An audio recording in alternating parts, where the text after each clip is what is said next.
Good afternoon or good morning, depending on where you're joining us from today. It's 3 p.m. here in the UK and 10 a.m. Eastern Time, and you're all most welcome to join us here at Zero Days Live. Now, as you can see, today is Dress Down Day as it's the end of another week, and I'm very excited to be sharing Fun Friday with you all today. Not only, though, is it Fun Friday, but it's also National Cheese Ball Day. Now, I'm reliably informed that National Cheese Ball Day recognises a party food that can sometimes be a centrepiece of a spread. Now, there are two ways, I'm told, that a cheese ball can be served. Firstly, a cheese spread that comes in the shape of a ball served with crackers, most often around Christmas time in the US. The cheese ball is commonly made with a softened cheese and then some other ingredients too. Another way is to serve it as a cheese puff. Which is puffed corn snacks coated with a mixture of cheese or cheese flavored powders. Cheese puffs are manufactured by extruding heat corn dough through a die that forms a particular shape, most likely for National Cheese Ball Day, a ball shape. Now, no matter which one of these you celebrate, both make for terrific snacking, if you like cheese, of course.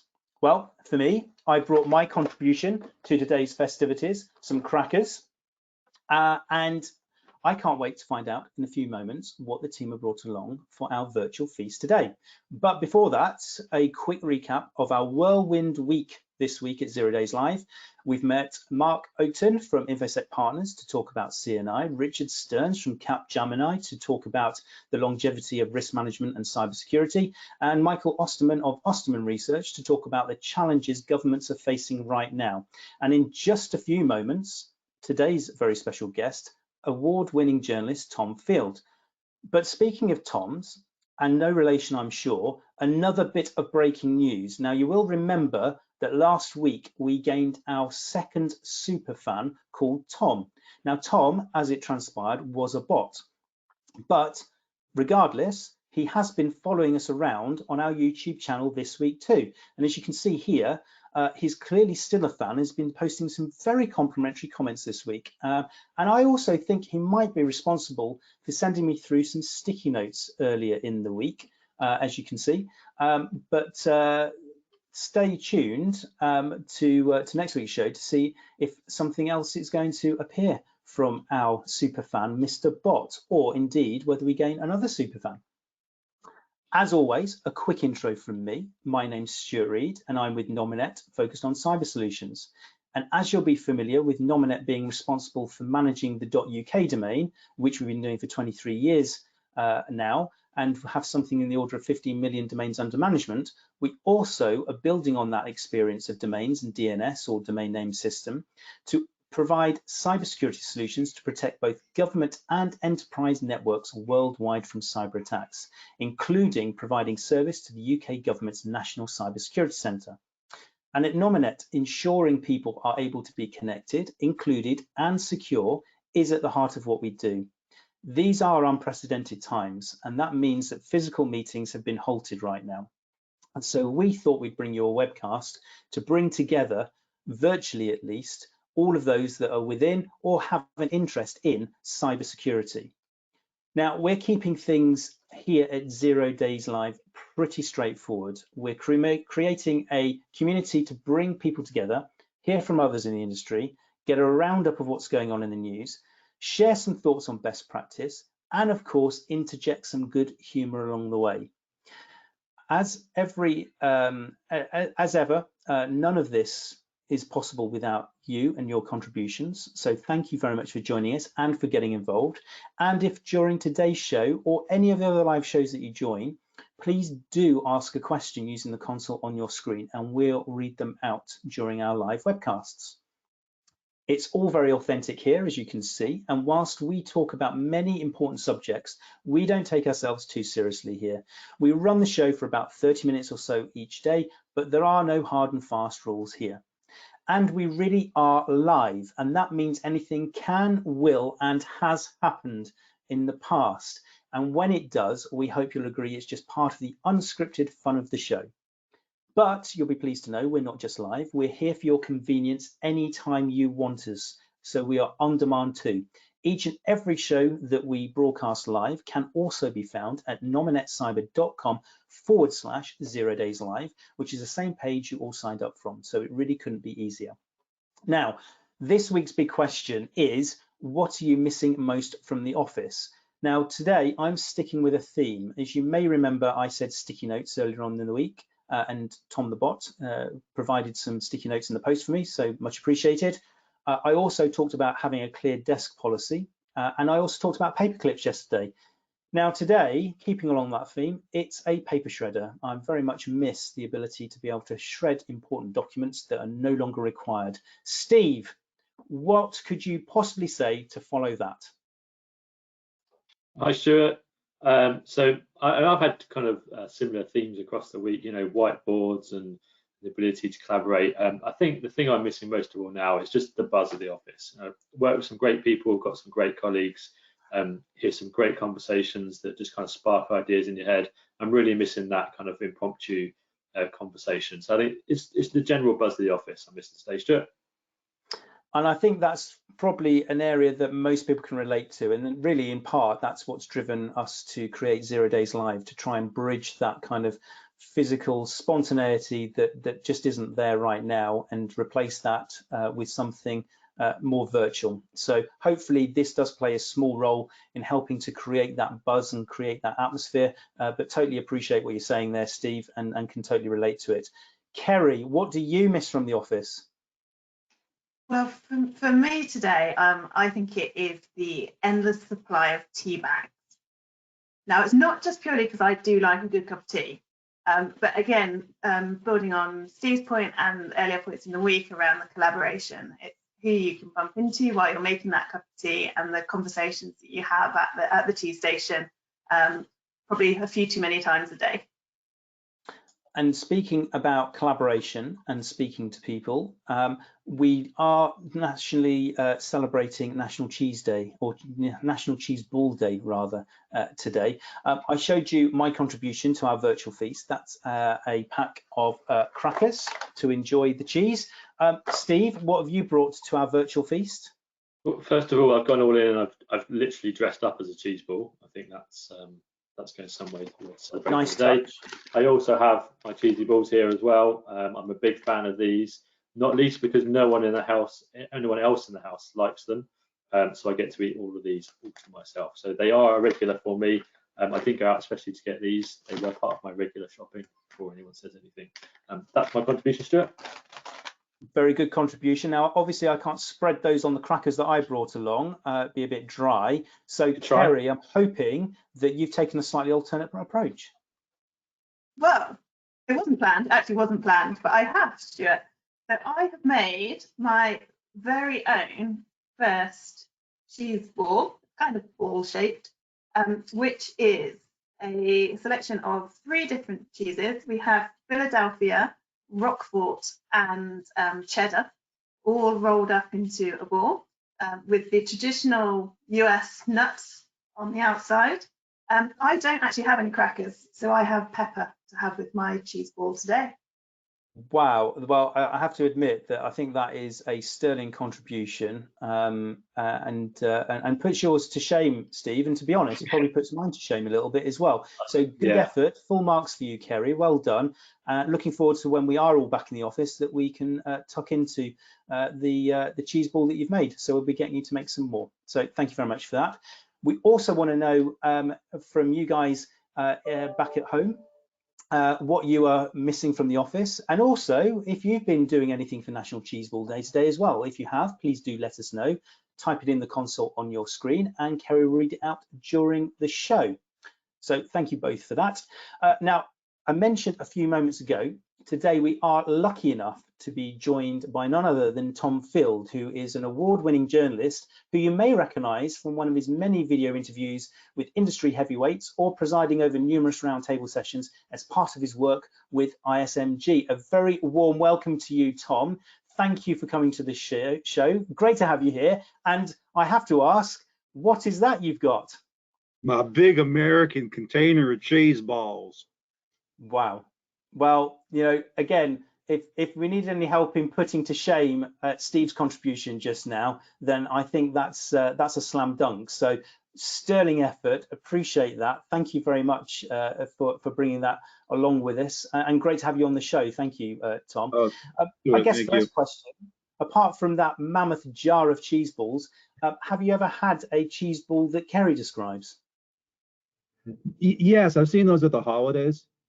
And I think one of the questions I was asked in advance, what would be an ideal cheese ball? I want a Philadelphia steak and cheese ball. I think that would be attractive. Wow. Okay. I think that there would probably be a lot of people that could relate to that one as well. It's a slight curved ball, but it's a ball nonetheless. So thank you very much for that, Tom. Now, one of the questions that I have been asking all this week is what people have been missing from the office. So I'll extend that question to you. What is it that you've been missing most? You know, it's interesting because for the past dozen years or so, I've worked almost exclusively remotely. So I haven't been to an office, and I've been trying to tell people that working at home really is work, that in fact, it's harder to unplug from work when you're at home. What I miss about being in a central office is the downtime, that you can be off talking with a colleague, or you can be in someone else's office, and everybody considers that work, even if you're talking about football. You don't have that downtime when you're at home. I find it harder to unplug. You're absolutely right, and actually that feeds into what Steve was saying about the overall kind of collaboration in the office and kind of having those spontaneity or spontaneous moments as well. So I think you're absolutely right. It's something that as we go, further and further into the situation that we're finding ourselves in now, that's probably the pieces that start to resonate as areas that people are missing the most. Next question for you, Tom, because today is Fun Friday. This one's a bit of a cheat question, as we ask this one every week as a pre-question. It is our now infamous "What socks are you wearing?" question. So if we bring up on screen today's selection of socks, we can see that.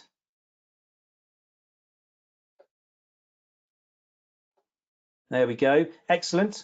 So what you can see there, Tom, is 4 pairs of socks. Now, clearly one of those is your own socks, so you already know the answer to that. But just as a bit of fun, whose do you think the other socks are? Let's start left to right.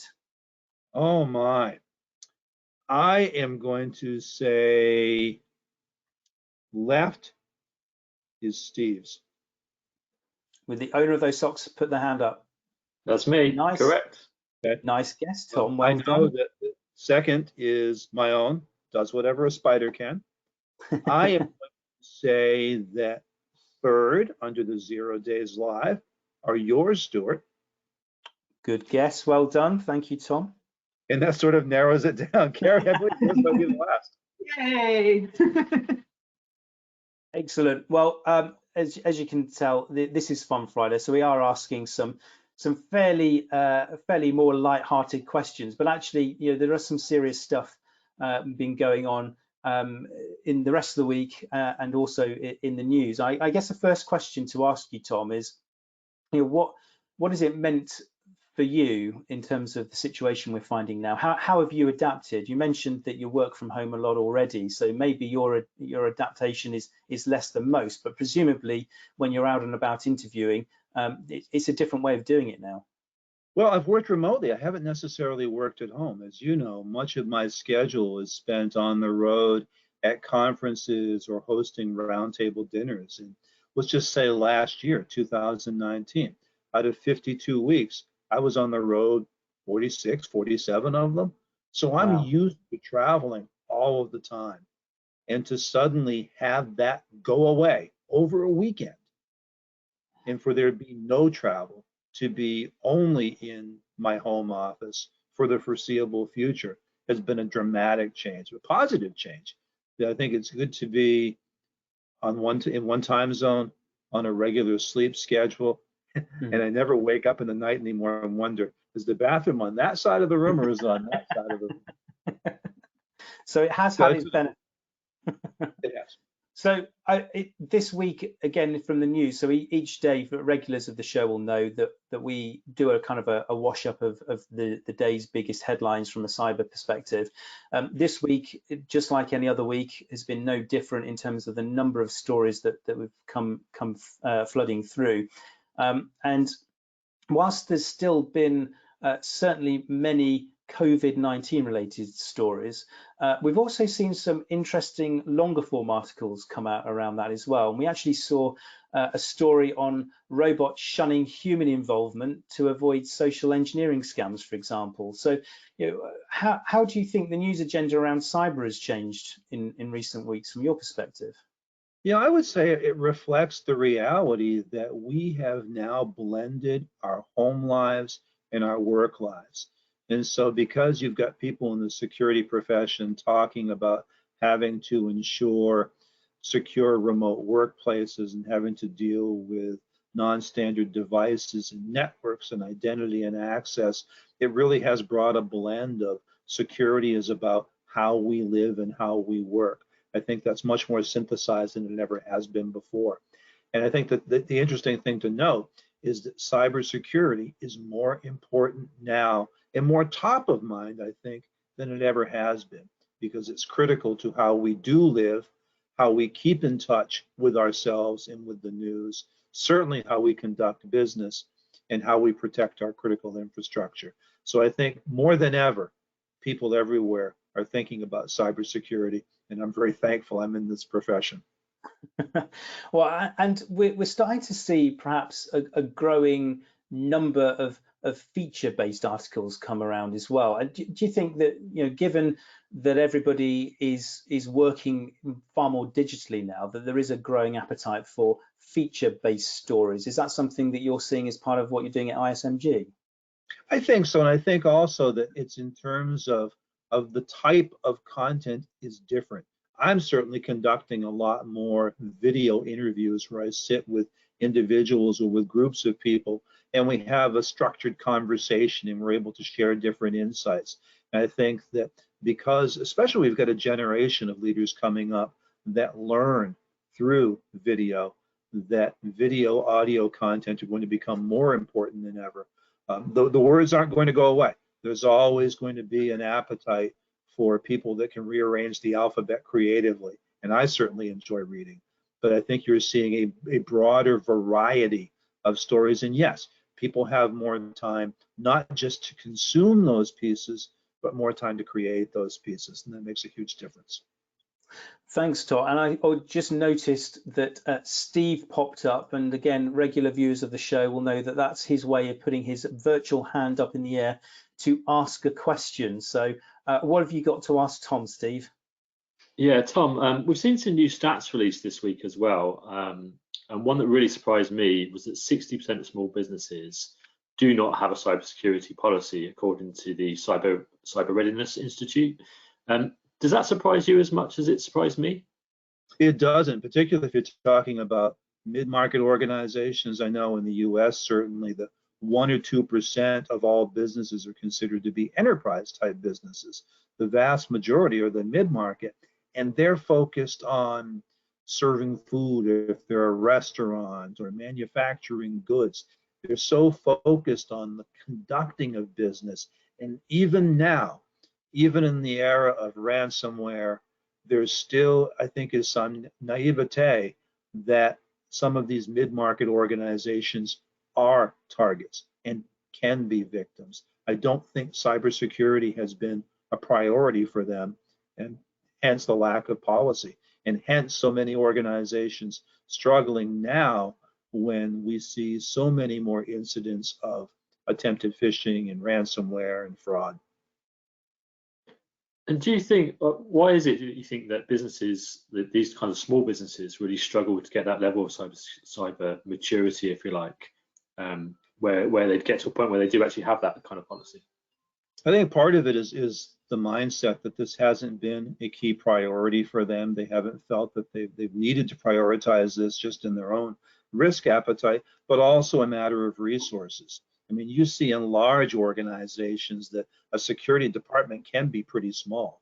you don't necessarily have an individual in a smaller organization that's dedicated to solely to cybersecurity. It could be cyber, physical, and it could be some other discipline entirely, because you've got people that are trying to do so many things at once. So I think it's been a lack of prioritization and a lack of resources. That makes sense. Thanks, Tom. So a couple of moments ago, I mentioned that we kind of got a richness of the type of news content that we're seeing now. So clearly our focus is around kind of the cyber element of that, but there's all sorts of other feature stories as we touched on. There's some of the statistical pieces that Steve also touched on just there. Are there any other headlines this week that have particularly piqued your interest?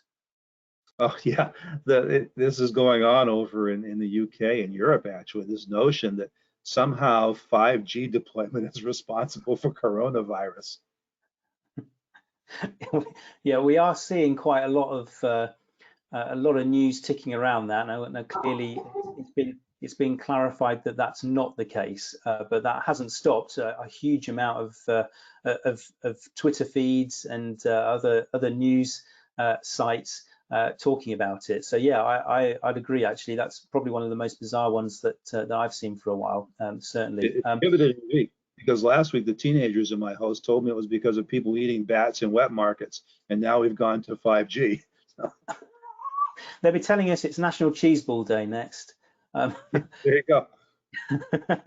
Well, thank you, Tom. I know that we've got some questions coming in from the audience as well, and Kerry's itching to ask those questions on behalf of our audience. What have we got coming in, Kerry? Yeah, so we've got a few, thank you. So one in from Darren. Have you noticed any changes in the content topics that people are reading since the change in working methods? You know, it's interesting because we were together at the RSA conference, what, 6-7 weeks ago? And isn't it hard to believe that we were in a place so recently with 35,000 other people? That's inconceivable today. But there at that event, and Stuart, I think you and I even talked about this when we were on camera, was that everybody was talking about zero trust. Zero trust this, zero trust that. And yet, because of the circumstances of the past 5 or 6 weeks, that has gone from being a marketing buzzword to something that organizations very seriously are exploring now and deploying, because of, you know, we've now got the world's largest remote workforce and the world's largest attack surface. Great, and we have one in from Paul who says, do you think that the publishing industry will change as a result of the current situation? Oh, you're seeing it. You're seeing it in small ways and in large ways. I mean, I'm sure it's the case in the UK, as I see in the US. Some of the smaller community newspapers have had to shut down because of lack of revenue and lack of being able to distribute appropriately. In larger media companies, you're seeing some contraction because of the economy. And so I think you're going to see sort of a reboot of the industry. And I think some of the things that we're seeing now, virtual events, more video interviews and panels, that's going to become more of a part of how we deliver content. And I think those are positive things. I think we will come out stronger. Now, interesting, I think that the one thing that we have seen over the past 6 weeks is people's dependence on real news. And you see this on the news sites. Everybody's got a couple of links to their favorite news feeds, and are checking them 2-3 times a day to see how the pandemic has grown in response and the news stories. I think we have reminded ourselves how important this is. So I think it's actually a good time if you're out there making an honest endeavor to share news and insights and opinions and to build community. So I think we're seeing positive changes. Great, and then one around cybersecurity policy. You say that it's important, but why do you think cybersecurity policy is important? And that's from Shyla. Well, you've got to articulate what your cybersecurity values are, and you've got to have a conversation about what your organization's risk appetite is.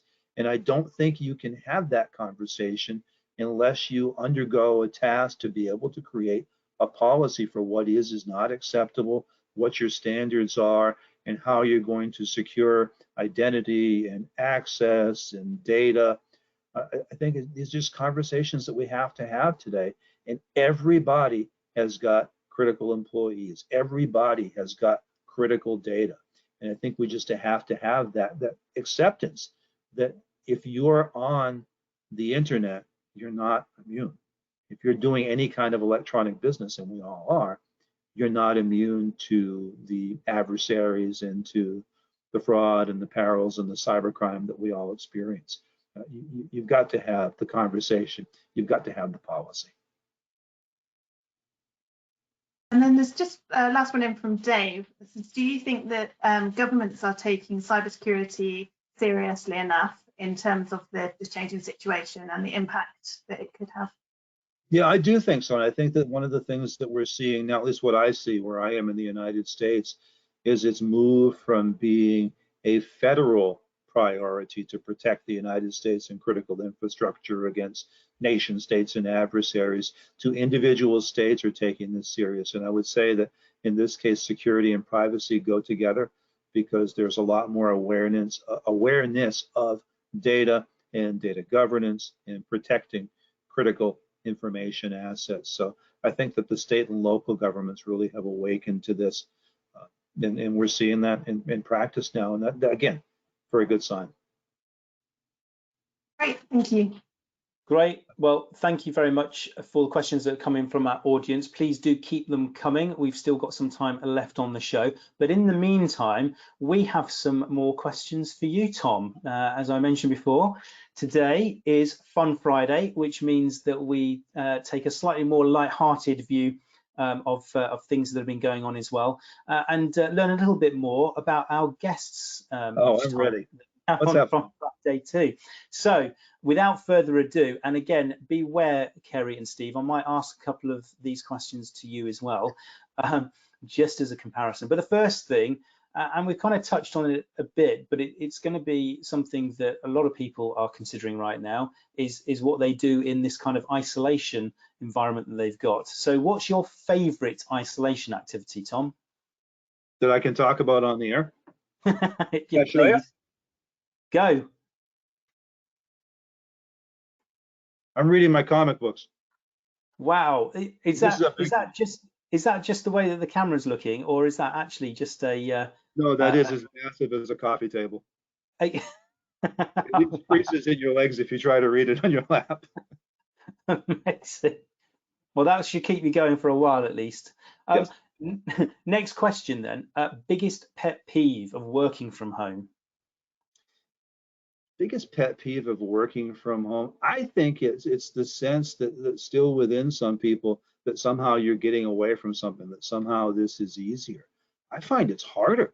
Just you wake up and the emails are there. You try to go to bed or go off and do something else at night and there's still some sort of messaging. It's hard to unplug, and I think some people still don't entirely understand that. Yeah, I think that's something that a lot of people can relate to, actually. What was your first job, Tom? My first job? I'm not sure if you have this in the UK. I was a blueberry raker in the summer. I would go out to the blueberry crops with this large hand rake, and you'd get down your hands and knees and go through the blueberry bushes and pull the berries off of the bushes and then empty the rake into a bucket. And I would do that for 8 hours a day. Wow. I don't believe that we have that in the UK. I think we have strawberry picking, so that's probably the closest that we get to that. The next question, I'm not quite sure how you top the answer to the first one, but an interesting fact about you that we wouldn't necessarily know. Oh, I absolutely can tell you that. I, in a previous life, have written comic books. I wrote an issue of The Incredible Hulk back in 1990 for anyone that wants to go out and find it. And believe it or not, there was a time when I had my name on the stories of Beavis and Butthead comic books. I don't think that's broadly known. Wow, and I don't think anyone can top that, but I'm going to try and ask Kerry what an interesting fact is about you. I definitely can't top that, but my most interesting fact is that I travelled across India in an auto rickshaw for 2,300 kilometres. Excuse me. Wow. For charity a few years ago. So. You I still think Tom gets the edge on that, but Yeah, he does totally. Steve, what's yours? I'm really struggling with an interesting fact, to be honest. I guess I'll link it to my first job. My first job was counting cars in South London and measuring the speeds to see whether speed bumps get put in. And I really apologise to any residents of South London if they've got speed bumps in their road, because I decided to go and play football instead. So apologies for that. Well, yeah, I think that Tom wins that competition, but your answer there, Steve, is a nice, neat segue into Steve, the I next wonder if I could tell you the most boring job I ever had, because I have one that was even more boring than Steve's. Go. I worked in a company for an engineer that went around communities and he evaluated the worth of all the property the utility companies owned. And so we actually have people that counted telephone poles and evaluated all the equipment, the wires, the transformers, everything on them. I had to data input all the information about telephone poles. Sounds a bit like my first job, that does actually. So excellent. Well, thank you for that, Tom. What was your first car? An Opel. A Which what, country sorry? manufactured? It was an Opel. An It's a Opel. European car. Which country manufactured the Opel? I don't know. Germany. Yeah, Germany's responsible for the Opels. So it was a 1976 Opel that had an engine malfunction. So like every 3 times I started it, I had to get out, open the hood, and use a screwdriver to actually start the vehicle. That's a real hard way to start a day, let me tell you that. I can believe it. But for the benefit of people that haven't tuned into this show before and heard Steve's answer, his might just trump yours, actually, Tom. What was your first car, Steve? Mine was a Hyundai Pony, and to make it look better than it was, because it did look a bit rubbish, to be honest, and it had fake blue leather seats. I put a Go Faster stripe down it with masking tape, just to make it look that little bit hotter. But yeah, it was a good first car. I've just got visions of it, Steve. Last question then, Tom, to wrap all this up, is what's your favorite piece of technology? Favorite piece of technology? I've got a really nice Yamaha electronic keyboard that can play almost any musical instrument that you can imagine. And so instead of having to buy all those different instruments, I can use the keyboard. I bet that's my favorite piece of technology, and certainly a huge stress reliever in these times. Yeah, I bet you're getting a lot of use out of it right now as well. So good choice. Appreciate that. Well, thank you very much for answering those questions for us. Some more obscure than others, but it's all part of the fun of the show on a Friday. So do appreciate you taking the time out with us to talk about that, and also giving us your perspective on some of the news articles that we've seen during the week as well. And speaking of news, if we turn back over to Kerry to give us a wash up of what we've been seeing today. Great, thank you. So yes, on the BBC today, Action Fraud released the latest figures for the number of people who've fallen victim to coronavirus-related fraud in the UK. At least 824 people have been affected and about 2 million has been lost. Info Security magazine reports that Mobile and Adea announced their partnership to help businesses secure internal communications while employees work from home. It allows co-workers to share files and collaborate securely.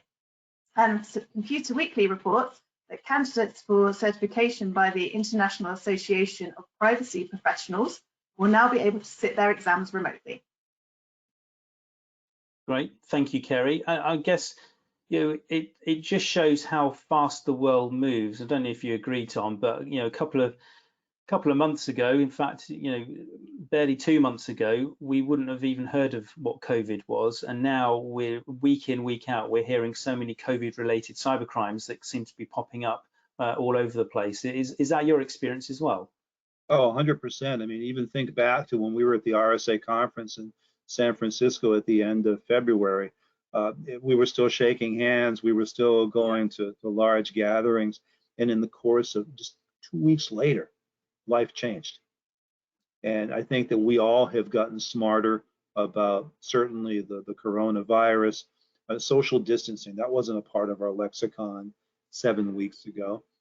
We have gotten smarter. And again, it's become something that impacts every part of our lives, how we live and how we work. Yeah, absolutely. And it's also, I suppose, on the similar kind of vein, it's quite warming to see that as an industry, we seem to be coming together to support each other more as well. So from partnerships such as the one that Kerry touched on there with Mobile Iron and Daya, and IAPP moving their certifications online. I guess we're increasingly seeing it's all about adapting and working together a lot more effectively than it has been before, as we start navigating our way through what is new normal, I suppose. More humane. And you notice that even all the calls that used to be audio conference calls, everybody has their video open now, because it's the only way you can see people in places outside your home. But people are making the effort to connect. And it's okay if a pet comes into the scene or if a child comes in.